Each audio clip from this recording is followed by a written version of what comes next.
आप देख रहे हैं प्रवासी संदेश। नमस्ते एवरीवन। आप सभी श्रोताओं को मेरा सादर नमस्कार। उपस्थित हूँ आप सबके समक्ष अपनी स्वतः लिखित कहानी पश्चाताप को लेकर। सुनिएगा।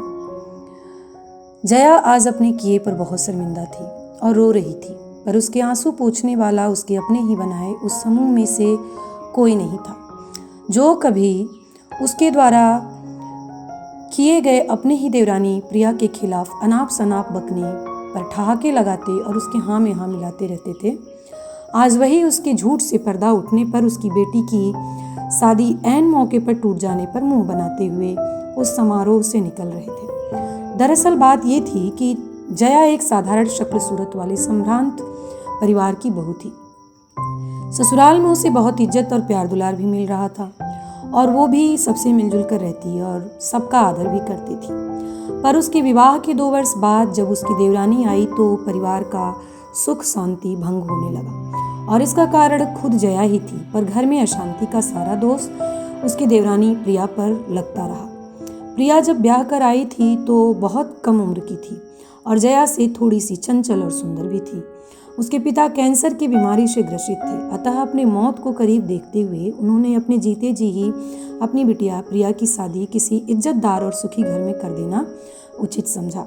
ससुराल में प्रिया के कम उम्र होने के नाते सब थोड़ा उसे अधिक प्यार दुलार देते और उसके अधूरे पढ़ाई को भी पूरा कराने में लग गए। ये बात जया को बहुत खल रही थी, क्योंकि उसे लगता कि प्रिया ने उसकी जगह ले ली और भीतर ही भीतर वह प्रिया से बहुत ईर्ष्या करने लगी। पर परिवार के सदस्यों को उसने अपनी ईर्ष्या की आभास भी न होने दी। प्रिया धीरे धीरे समझदार हो रही थी और जया के काम में हाथ भी बटाती थी और अपना ख्याल भी रखती थी।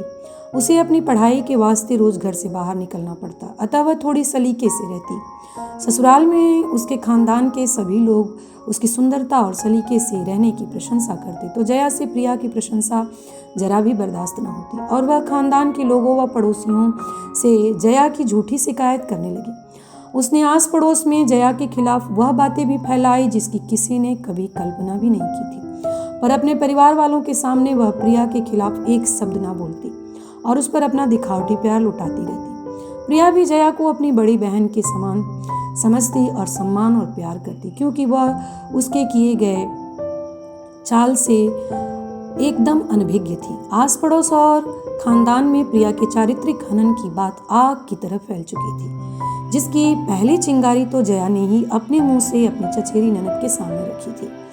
प्रिया अपनी पढ़ाई पूरी कर प्राइवेट संस्थान में नौकरी करने लगी थी। एक तरफ प्रिया अपनी जेठानी पर जान लुटाती और निश्चल भाव से उसकी प्रशंसा करती रहती, वहीं दूसरी तरफ जया ने उसके चारित्रिक दोष की बात को इतनी चालाकी से तूल दिया था कि प्रिया अपने खानदान और पड़ोसी की नज़रों में गिरती जा रही थी। उसका घर से बाहर निकलना, सलीके से रहना तथा सुंदर दिखना लोगों की आंखों में चुभने लगा था।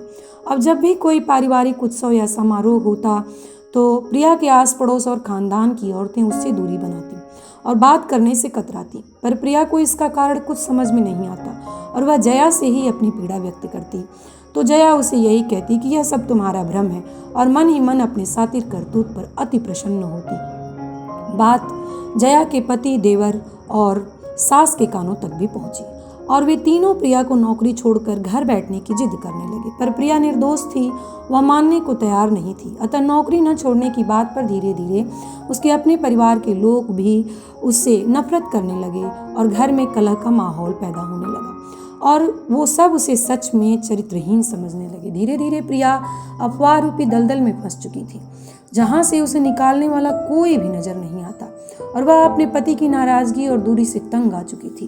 प्रिया निश्चल और सुंदर तो थी ही साथ बहुत साहसी भी थी, अतः उसने हार न मानी और अपने लिए किसी दूसरे शहर में नौकरी की बंदोबस्त कर ली और अपने 2 बच्चों को लेकर उस समाज और खानदान से दूर रहने लगी जिसमें उसके निर्दोष होने के बावजूद भी लोग उसे दोषी और घृणित नजरों से देखते थे। बच्चों के मोह माया में प्रिया का पति भी कुछ दिनों बाद उसके साथ ही रहने लगा और प्रिया के निर्दोष मन को भांप सका, अतः प्रिया अफवाह रूपी दलदल से बाहर निकल चुकी थी और एक सुखी जीवन जी रही थी। धीरे धीरे दोनों पति पत्नी एक सुदृढ़, संपन्न और खुशहाल जीवन व्यतीत करने लगे। इधर जया का व्यक्तित्व उसके खानदान और पड़ोस में चुगली करने वाली तथा अपनों के ही खिलाफ षड्यंत्र रचने वाली औरत के रूप में विख्यात हो चुका था।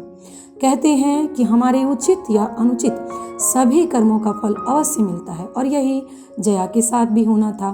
किसी ने जया की बेटी के सास से दोनों माँ बेटी के चुगलखोर होने तथा अपनों के ही खिलाफ षड्यंत्र रचकर उसे समाज से बहिष्कृत करवाने की बात उस समय बता दी थी जब उसकी शादी का दिन था, और फेरे लेने से कुछ ही दिन पहले जया की समधन से रहा न गया और उन्होंने जया की बेटी से अपने बेटे का विवाह करने से एकदम इनकार कर दिया और साफ शब्दों में कहा कि मुझे अपनों के ही खिलाफ षड्यंत्र रचने वाली, किसी के ऊपर झूठा आरोप लगाने वाली तथा किसी को अपने को ही समाज से बहिष्कृत करवाने वाली लड़की की माँ से कोई रिश्ता नहीं रखना, जैसी माँ होगी वैसी लड़की भी होगी। इस प्रकार कहकर किसी ने कितना भी मनाया, जया की समधन मानी नहीं और वह उस रिश्ते से इनकार कर गई। इस तरह से उन्होंने कहा कि मुझे कोई रिश्ता नहीं रखना, और इस तरह बारात वापस जाने पर जया की चुगली में हाँ मिलाने वाले वह लोग भी उसकी तरफ गिरी हुई दृष्टि से देखते हुए संबोधन का एक शब्द बोले बगैर ही वहाँ से प्रस्थान कर रहे थे। शायद उन लोगों को भी यह एहसास हो चुका था कि किसी से अनायास ईर्ष्या तथा उसके खिलाफ बात करने और सुनने का पश्चाताप तो करना ही पड़ता है, और उनके समक्ष उदाहरण के रूप में जया बहुत पश्चाताप कर रही थी। धन्यवाद। प्रवासी संदेश को लाइक करें, शेयर करें, कमेंट करें, सब्सक्राइब करें और बेल आइकन जरूर दबाएं।